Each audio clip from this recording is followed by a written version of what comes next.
Hello, everybody, and welcome to LOAC-TV, the Library of American Comics Television.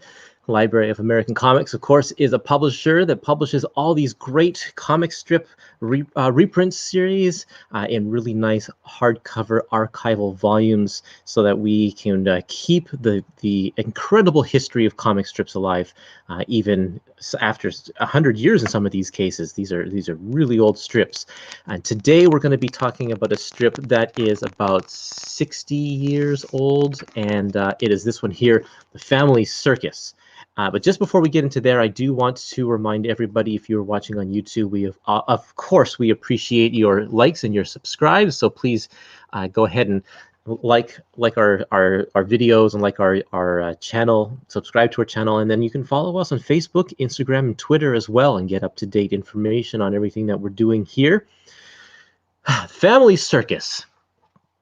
I think that the Family Circus kind of gets a bad reputation. A lot of people just don't like it because it's so cutesy. It's not a bust-a-gut funny kind of thing. I think a lot of people who really appreciate it are more like parents who understand the jokes about parenting young children, and to everybody else it's kind of like, why do I want to read this kind of thing when I could read Dick Tracy, or I don't know, all the Hagar the Horrible, or all these other ones. I have a soft spot for Family Circus because it's one of the first comic strips that I remember reading as a kid. My parents had a mobile home, like an RV, and we would take camping trips on there. And tucked in one of the little pouches in this RV were some of these books, these old books, these Fawcett ones. I'm sure a bunch of you remember. Oh, by the way, if you want to leave a comment on Facebook or on YouTube if you're watching, feel free. Do you remember the Family Circus? Did you grow up reading these little books right here? Every comic strip back in the day had books just like this that are just, the mass market paperback size books. And there were a few of them that I would just be able to read every time we went on camping trips. And that's how I got introduced to Family Circus. And I didn't understand a lot of these jokes, but a lot of them are funny. A lot of them are just wordplay, and it's great. I think that he's a really good cartoonist. He has really great composition. His line quality is amazing, and his detail is just excellent. I mean, look at the cover on this one with all of those toys that are there. It's not going to focus for me, of course. And then, as I'm growing older, yeah, there are comic strips that I like more than this one, of course, but I always had a soft spot for Family Circus. I bought a lot of the books over the days. They also had these ones that reprinted the Sundays. They're pretty cool, too, because this one's not in color.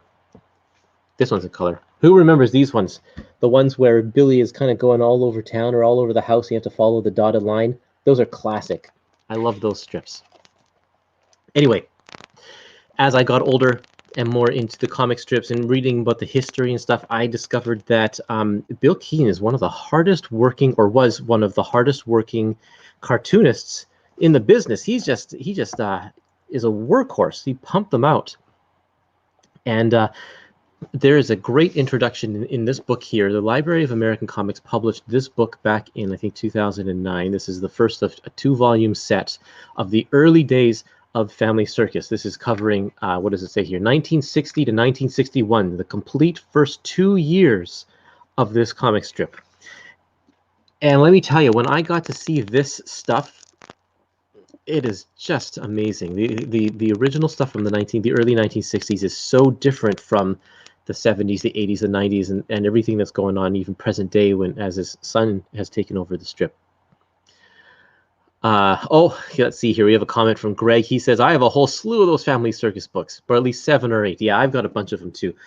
They're really good. But I want to show you inside this, because this is, here's a little size comparison. Here's the mass market paperback. This is the size of the book that we're going to talk about today.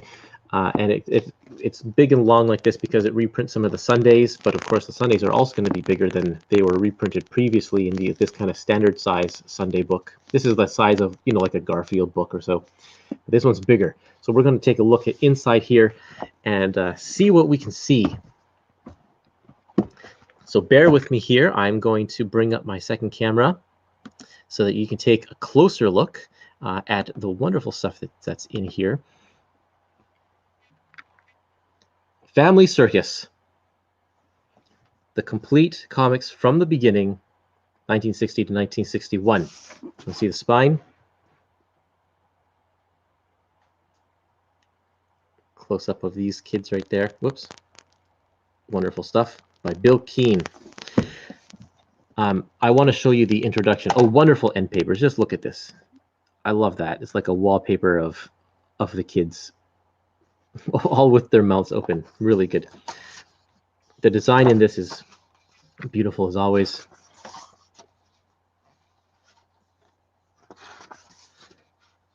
There's a picture of Fel, the real-life inspiration for the mom in this comic strip. And there's Bill himself working at his desk. This desk, which is littered with papers, newspapers, and comics and stuff.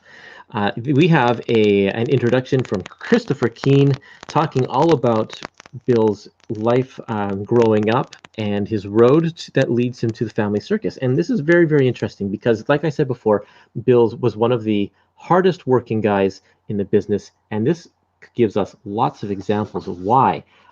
One of the things that I learned here is that the Sunday Bulletin, which is the newspaper that carried Will Eisner's Spirit, it had Bil Keane was actually in charge of doing a ton of different work on that. So here's an example of one of the Spirit pages. But then he got to do the covers, and he got to do a bunch of comic pages that go in it, Mirth Quackers, Corn Crib, and he created another character that we'll see here called Silly Philly, and had a comic strip there. So he did, 7 or 8 pages of this book all by himself every week. Amazing, amazing stuff. Never knew about that. And then the whole time he was doing this throughout the 50s, he was also trying to develop his own comic strips. One of them was called The Suburban Set, and another was called Channel Chuckles, and that one was about making fun of TV programs of the day, or Channel Chuckles, about TV in general. So here's an example of Channel Chuckles. Please stand by. Please. And another one that he was trying to pump out here called The Silent Set, where it's just panel gags. Kind of random, no one sort of theme. Some of these, a lot of them are pun-based. He really loves his puns, and I actually have a few things I want to show you that I picked up over the years.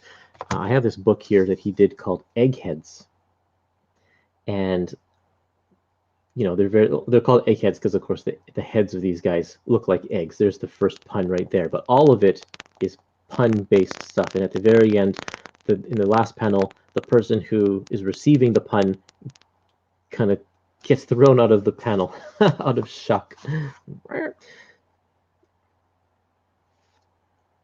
Pretty fun stuff. I had to wade in the water to take pictures of the Shields girl. Brook? Heck no, it was a river. I love it.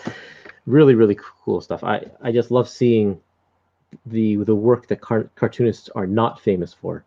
So this is one of them. The other book I have is this one called Just in Pun. And it's a whole bunch of puns. And you got to see this. It's just listening to an ugly rumor. Light on his feet. Get it? Get it? And it's just all of these just little tiny little gags. All pun-based. The Last Resort. I just love it. I love the simplicity of all of these drawings. It gets the point across in very few lines. He knows exactly how to convey his what he's going for. Adolescent. So those are cool. One more I want to show you before we move on to the book here. This one doesn't have anything to do with what I'm talking about, but this is an Irma Bombeck book, and Bil Keane illustrated, I think, a couple of hers. But this is all about teenagers. So if you ever wanted to see what Bil Keane, how Bil Keane would draw teenagers, here's a little look right there.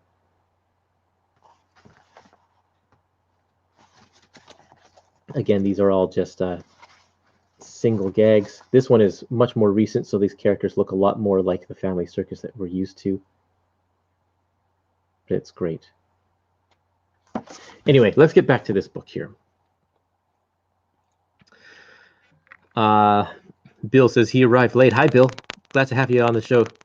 Glad you're tuning in. I'm just getting started here. We're taking a look through this introduction and learning about Bil Keane's early attempts at syndicated strips. None of these really came.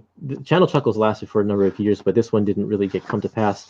And then he got a job doing this one called Spot News. And this is an interesting story here because these were just tiny, tiny little gags that would go kind of at the top of the masthead right beside, you know, where it was a, Chicago Tribune or something like that. And it would just be a one-off gag that would make fun of current events or whatever is going on during the week. And it got picked up, and people loved the idea of having that right on the corner of the newspaper on the front page. Got picked up kind of right away. And his article says that the only problem was that because these had to be made so far in advance, he couldn't stay current enough with current events. So that's unfortunate. And then he got to these are some concepts for some, like this one is called, this comic strip is called The Master. You can see he's getting into more family-oriented situations here. It's like a precursor to Family Circus.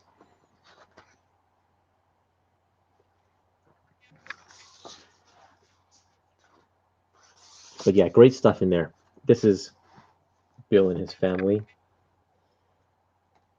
Let's see here. Standing is Glenn. Standing. Oh yeah, Glenn. Glenn would go on to be a very famous Disney animator for a lot of movies like Beauty and the Beast and Little Mermaid. Gail and seated Jeff and Christopher. So Christopher is the one that wrote the introduction, and Jeff is the one who's doing the strip now these days. He's taken it over for his dad. Okay, let's see some of these strips, because here's the layout. We get 3 comic strips to a page. It's odd to come up with a book this size for this kind of a format. It's like, how do you lay these out in a way that's pleasing, that doesn't take up too much space? And the reason why it's so oblong is because we got some Sundays at the back that I'll show you in a little bit.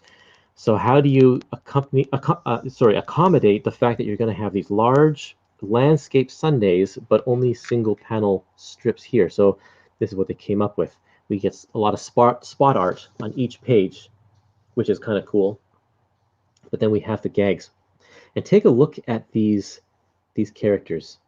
Much more, Peanuts-like. Peanuts was already 10 years into its strip.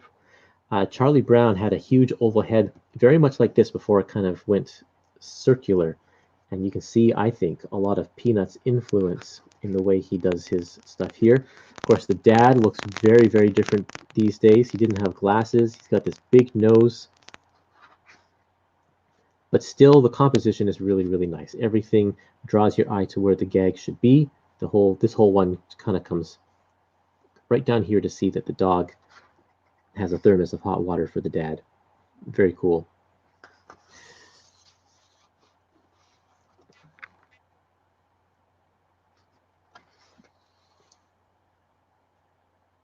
I think you get a lot more, or Bill at least got a lot more expressions in these early days. I find that especially the mom didn't react as strongly once he settled into his more standard or realistic kind of phase.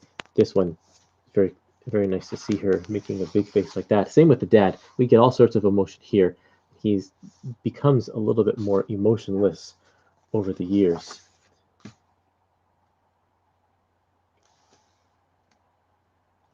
He looks just tired and worn down. There he's angry.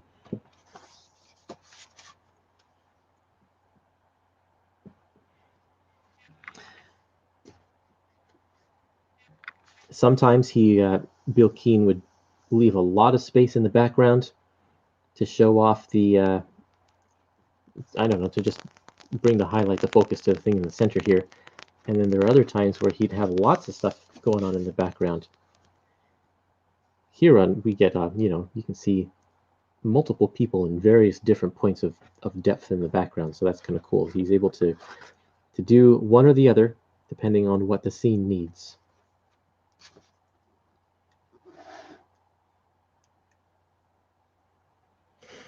One of the measures of panel gags, I think, and this is what I love about comics, is because with comics have to be a good blend of the words and the picture working in unison. And so with panel gags, what I like to do is see if you take off the words and just look at the picture, is it funny? Maybe a little bit funny. But if you look at the words and not the picture, the words are just, Dad's finding all our lost toys for us. That isn't a funny line in itself, but when you put them together, Dad's finding all our lost toys for us, and you see that he's finding it with his lawnmower, that's a good gag, because you can't have one without the other. They complement each other so much. Really great. Of course, he's good at the visual gags without the words as well. This is a great one of Mom not paying attention to what she's vacuuming. Really cool.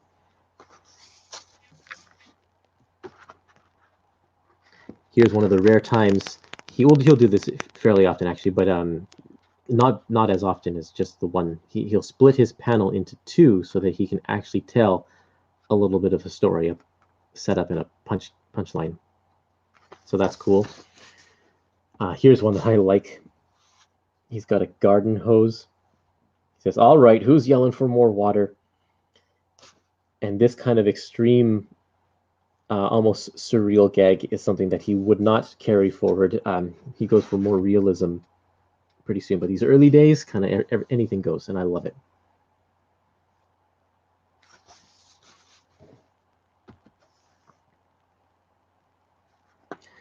Because this is a family strip, a lot of this doesn't feel dated. Some of the clothes, some of the things like cars and telephones and all that kind of stuff are dated, but the situations, they're universal. Like this, washing the windows, the bottom half of the windows always being dirty. Yep, that's something that I can relate to as a parent. Absolutely.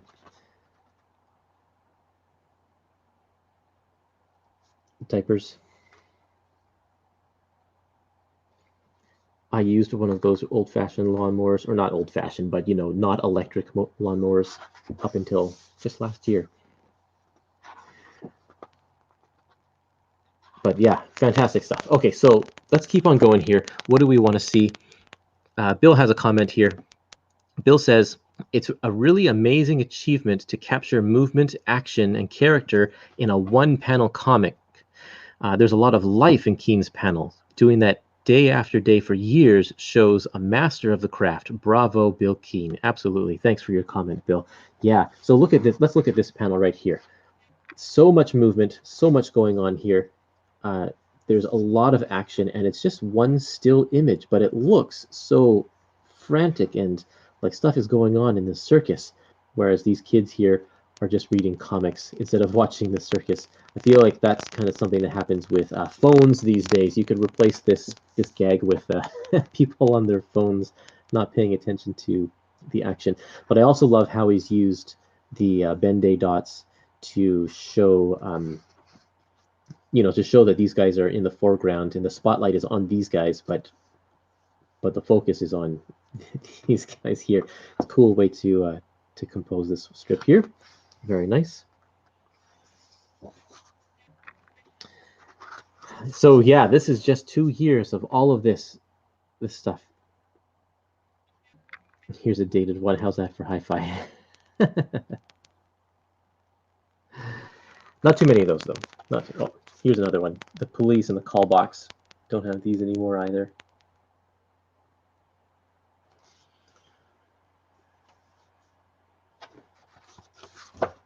I want to show you though, once we get to the end. Oh, I love comic strips that reference comic books. It's always fun. That's something you don't see at the grocery store anymore, is spinner racks that have comic books on them. So that's kind of a cool gag. I like that a lot.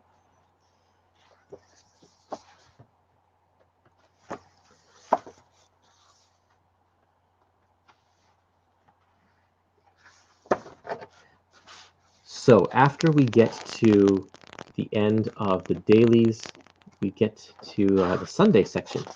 Dean decided to put all of the Sundays at the back. The Sundays didn't run right away. They only started at the sort of the very end of 1961. So we only have, in this book, only have a few Sundays.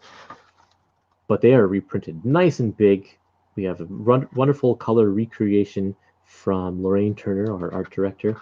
She did a marvelous job of recreating the color, and I just love it. Each one of these Sundays is an absolutely brilliant, just slice of life picture. Just look at that amusement park and carnival that's going on there. Great. And I love this, the split down the middle here of the bit, you know, dirty and clean, and he's just kind of driven right up here onto the grass. I love it.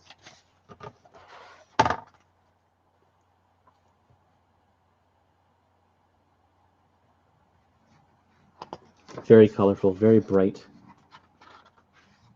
He liked to do this as well, as tell a story in a house, show the cross section of a house and what's going on the inside. A few dated references like this as well, playing Indians, cowboys and Indians. Not as politically correct these days. Same with zoos, in fact. Zoos like this, all the animals caged like this, you don't see that anymore either. But man, look at this. Look at all the kids he drew in this panel. Wonderful stuff. Going to the movies. Very cool. I want to go to see this one. 50 cartoons. So one special, just look at the colors here. Great composition on this one as well with the turkeys. There's one special strip I want to show you at the very end. There's actually a gatefold. There's one gatefold page in here because this strip was so long. I don't know why it was so long, longer than the other ones. Yeah, way longer. And so Dean, instead of shrinking it down to fit on one page, he decided to stick one gatefold page in there, which is kind of special. I think that's really neat. There's another house cross section that I was talking about. There we go. That kind of takes us through our look at Family Circus Volume 1. There were 2 volumes of this series, and unfortunately sales didn't warrant us to keep on going. I would have loved to see more of the Family Circus in these early days, because the early days were just wild. It's fun stuff. It's just too bad that we didn't get to see more. So from what I want you to do, everybody, is see if you can find these books and pick them up and get these sales going, because maybe, I don't know, if we can jumpstart this again sometime, that would be wonderful. But yeah, check your local retailers.